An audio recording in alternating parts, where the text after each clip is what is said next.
Last week, a viewer contacted us about a difficult situation that she and her husband are going through. With a story you'll only see here on Casper News Now, our James McDowell joins us in studio to tell us about their dilemma and what options they may or may not have. James? A Casper resident in need of a serious operation says he was advised by his doctor to go somewhere else, to not have it done at the local hospital he had planned on going to. I sat down with he and his wife to learn the details.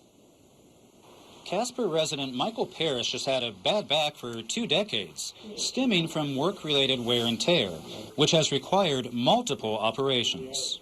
Over the last 20 years, I've had a fusion surgery every year and a half. And I've had, I believe, 6 at Wyoming Medical Center, 3 in Cheyenne, 1 at Mountain View. Parrish says that even mundane tasks can be a challenge. I'm bent forward, all my weight's forward, and it makes it very difficult to walk. I mean, walking even at the grocery store, unless I can put my weight on the cart, it's very difficult. And what it's doing is prematurely worn my hips out, my knees out. The next surgery he needs would straighten his spine, helping his posture. But according to his doctor, that's where the problem lies.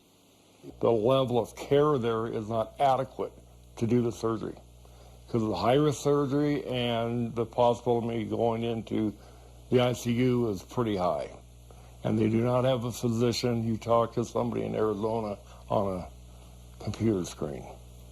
Michael's wife, Molly, prefers in-person ICU physicians because of a scare after a previous surgery when complications set in. We had to make a decision right then and there, and Michael's had multiple surgeries, so many, and I've been through this a lot. I've never had it where they said, you have to pick a good choice and you have no time to do it.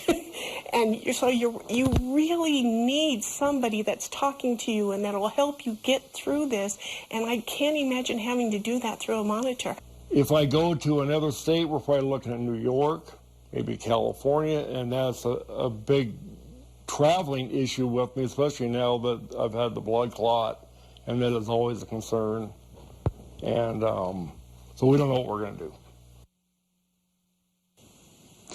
Now, I did reach out to the hospital, Banner Wyoming Medical Center, to see if they are currently short-staffed, and they did issue a statement. It reads in part, our ICU is staffed appropriately to care for all ICU patients. And in regards to care provided via electronic ICU physicians, they say, quote, this is a common best practice used in health systems across the country. Aiden, back to you.